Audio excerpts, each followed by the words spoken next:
Hello guys, how are you? I am Satynarayan. I am a 2019 batch IPS officer and I cleared UPSC Civil Service Exam 2018 with around 300 marks in sociology.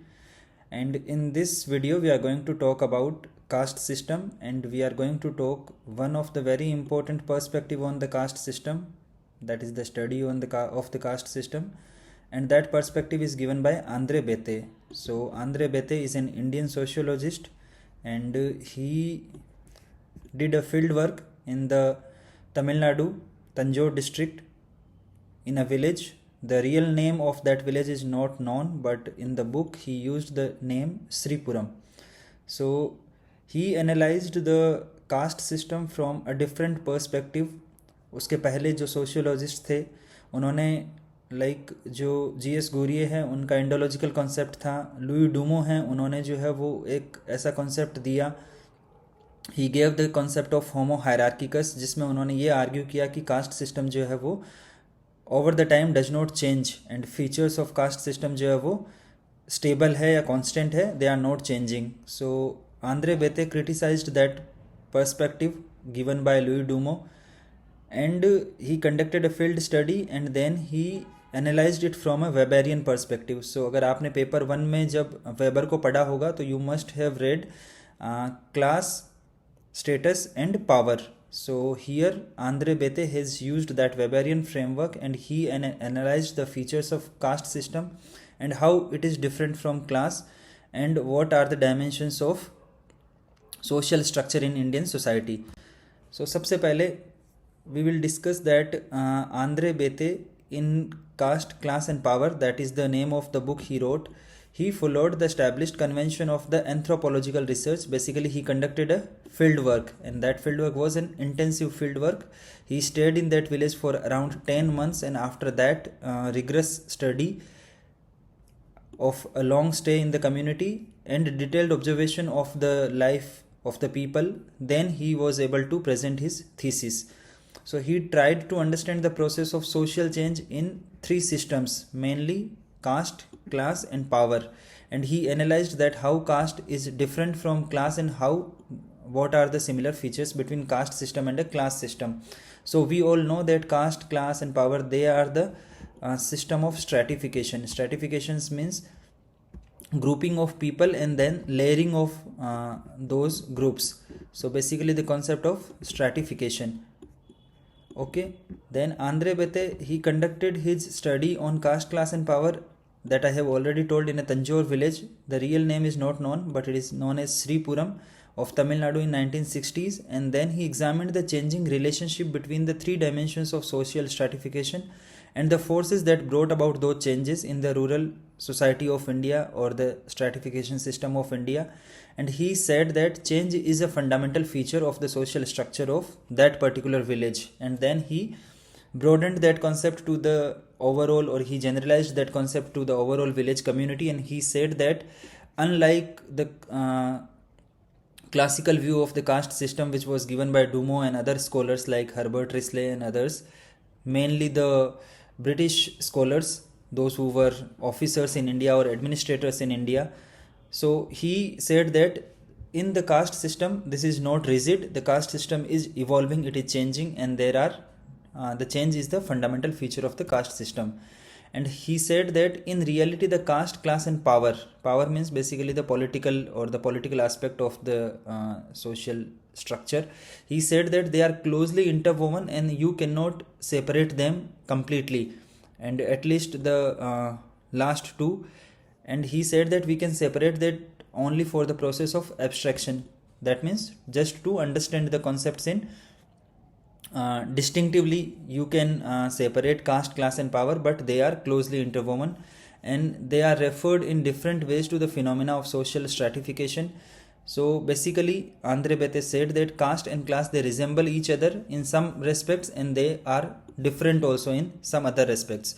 So we will understand in detail what was his view of caste, what was his view of class and how he defined power. So when he defined caste, he divided the entire village into three main groups, three main segments, and that segmentary nature of caste was also given by G.S. Ghurye. So you can find a connectivity between Ghurye and Andre Bete here. Mainly the Brahmins, the non-Brahmins, and the Adi Dravidas. So Adi Dravidas, they are mainly the untouchables. So Brahmins, they are the upper caste in the village. Non-Brahmins, mainly the backward classes or the backward castes, and then Adi Dravidas, they are the untouchables. So he observed the different inter-caste relationships, and he also observed that how people are mutually interacting with other caste groups. So he said that caste system is a continuous process and it is identifiable too. Means when you observe a group, you observe people, you can observe their caste system also. Then he said that the caste system in India, it enjoys both legal and religious sanctions in the traditional Indian society, because the notion of the caste or the sanctity of the caste system is given by the religious scriptures like Manusmriti and other texts. He also said that different castes are assigned different roles, not only in the economic matters but also over a wide range of social phenomena. So he observed that not just in the economic matters, like caste system जो है वो सिर्फ आपका जो है वो occupational segregation of work नहीं है, यानी कि occupational segregation नहीं है. It is also these differences are practiced over a wide social phenomena like marriage, like intercaste dining and all these things, entering into a temple, so religious practices, everything. He said that this occupational segregation is not just limited, but it covers the entire social reality of village society. And he said that in traditional society, the punishment also differed according to the nature of the offense committed, but also according to the caste of the offender. So if a person from a higher caste, he is committing some offense, if the same offense is committed by a lower caste, the punishment is more for the lower caste people. So in the traditional society, so that is where he gave the example that the caste system is not just segregation in economic matters, but it covers the entire social reality. Then he went on to define the class, and he said that in contrast to the caste, the classes are the de facto categories, and they are in principle and to some extent in reality also, they are open system of social stratification. That means इसमें जो है class में you can move from lower class to higher class, that is social mobility is possible, but in caste social mobility is not possible. Once you are born in a particular caste, your caste status is ascribed by nature and not by, it is not achieved. So he said that the classes or the class system, they do not enjoy the same kind of legal and religious sanctions which is associated with the caste. So he said that there are no texts which says that a person belonging to this community will belong to this class or this community belong to this class. So he said that the class system does not enjoy legal and religious sanctity. Then he said that it is true that the inequality is before the law. So by the time he conducted his study, India was already an independent nation, and after the constitution, you know that in the constitution this caste system is not recognized, and everyone is equal in the eyes of law. So he said that the inequalities before law which were associated with the different castes has been completely removed, at least in the constitutionally.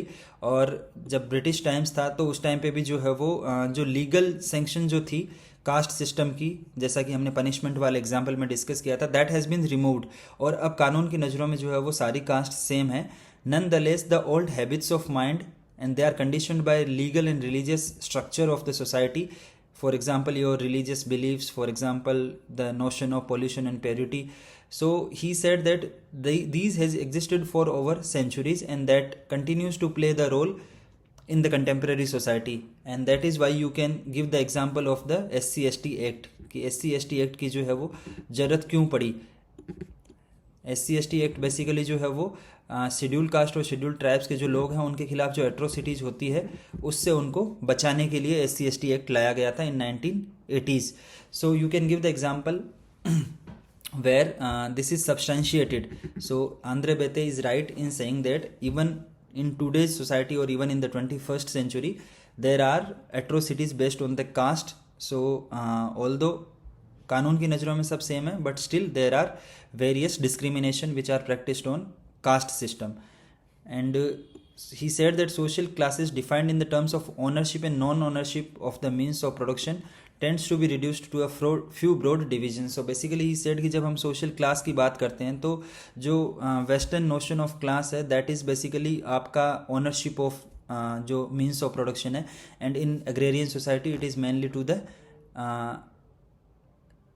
ownership of the land. So he said that जो social class आप इस तरह से जो define करते हैं that is like narrow and it is not complete, तो इससे जो है वो आप पूरी सोसाइटी को समझ नहीं सकते हैं. So in the context of the agrarian social structure he said that the classes are hierarchically arranged social categories based broadly upon the ownership and non-ownership of the means of production, that is the ownership of the land.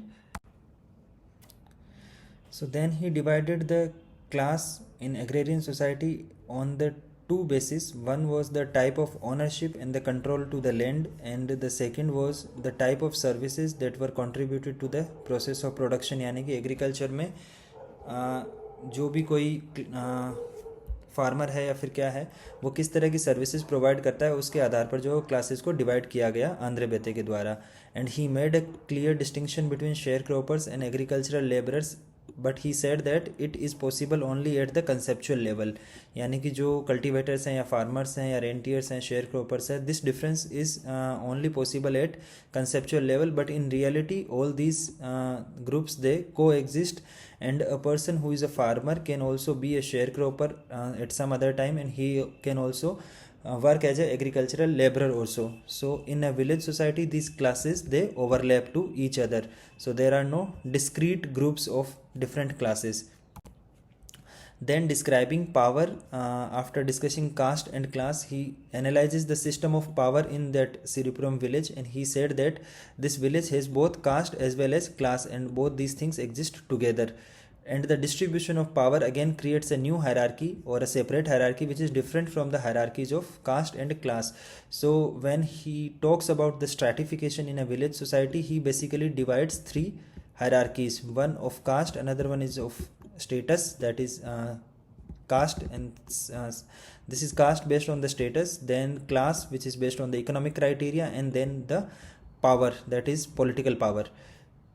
Then he said that the system of caste and class has some sort of power also, and one of the aspect of power is that it is institutional and formal, which is achieved through political parties and village panchayats. For example, the political party which is in government wields more power, and power of a caste, class and groups of village that transcends beyond the village. So जो एक particular caste या community जो है उसकी power जो है, जो political power जो है वो एक विलेज के बियॉन्ड भी होती है. यानी कि जो एक गांव में अगर कास्ट पावरफुल है तो उसी सेम कम्युनिटी के people in other village they also feel powerful. And Beteille looks for the stratification और the social stratification of the village in the context of caste, class and power of the village. Then he said that the distribution of power has acquired a very dynamic character after independence, and in some ways the traditional relationship between the caste and power has been reversed. So he analyzed that जो earlier जो श्रीपुरम की जो community थी उसमें जो Brahmins हैं यानी कि जो अपर कास्ट जो है उनके पास में जो है वो उनका स्टेटस भी हायर है, उनके पास में जो लैंड ओनरशिप है वो भी ज़्यादा है, बेसिकली क्लास, एंड उनकी जो पॉलिटिकल पावर है वो भी ज़्यादा है. But he observe that in the recent times this trend is changing. He said that whereas power in the past was concentrated in the hands of Brahmins, today the village panchayat is controlled by the non-Brahmins, and the traditional elite is being pushed into the background. Then he also said the power has also become independent to class to a greater extent than in the past. यानी कि पहले जो ये इनके बीच में जो congruence होती थी कास्ट, क्लास और पावर, वो अपर कास्ट, लोअर कास्ट और उसके बीच में जो है वो काफ़ी सिमिलैरिटीज़ होती थी. यानी कि जो अपर कास्ट होंगे उन्हीं के पास ज़्यादा रिसोर्सेज होते थे और उन्हीं की जो है वो पॉलिटिकल पावर भी ज़्यादा होती थी. बट आफ्टर इंडिपेंडेंस जो फैक्टर्स ऑफ सोशल चेंज है उसकी वजह से this pattern is changing, and the ownership of land is no longer the decisive factor in acquiring power. यानी कि जो न्यूमेरिकल सपोर्ट है, because this is basically caste and class, caste and politics. So जब politics में क्या होता है कि जब जिस कास्ट के पास ज़्यादा नंबर हैं उनकी जो न्यूमेरिकल स्ट्रेंथ है उसके बेसिस पे पावर मिल जाती है. So he analyzed that pattern and he said that the adult franchise and the Panchayati Raj institution, they introduced new processes into the village society, and this is changing the power dynamics in the village society. And he also said that struggle for the power has become a pervasive phenomena, and this may be partly due to the fact that today much of the power is accessible to the common man. That was not in the case of past society. So in conclusion, we can say that Beteille's work of caste, class and power, it departs significantly from the writings which equate caste with the caste stratification system. So in Indian society, the studies which said that caste is the only factor of stratification, this is changing, and following the Weber's dictum on basis of class, status and party, Beteille described it as caste, class and power. But Andre Beteille considers caste hierarchy as representing only one aspect of social stratification, but in the same vein he also states that intercaste relations are related with the economic and political organization. So this is basically criticism to Andre Beteille, where एक जगह पे है ऐसा लगता है कि he is showing that caste is an independent hierarchy, but at similar time he is saying that caste is not independent. So when he had said that the intercaste relations are related with the economic and political organizations, so he tries to show that caste is independent of the intercaste relations, and caste is an encompassing system. So there is an anomaly and contradiction, because Beteille treats caste as one of the three dimensions of social stratification, and he also incorporates economic and political aspects in its orbit. But the same logic he applies to the phenomena of class and power as well. So thank you so much guys for watching the video. I hope that the concept of caste, class and power by Andre Beteille is clear to you. If you have any doubt, you can text in the comment section. Thank you so much for watching the video. Have a nice day.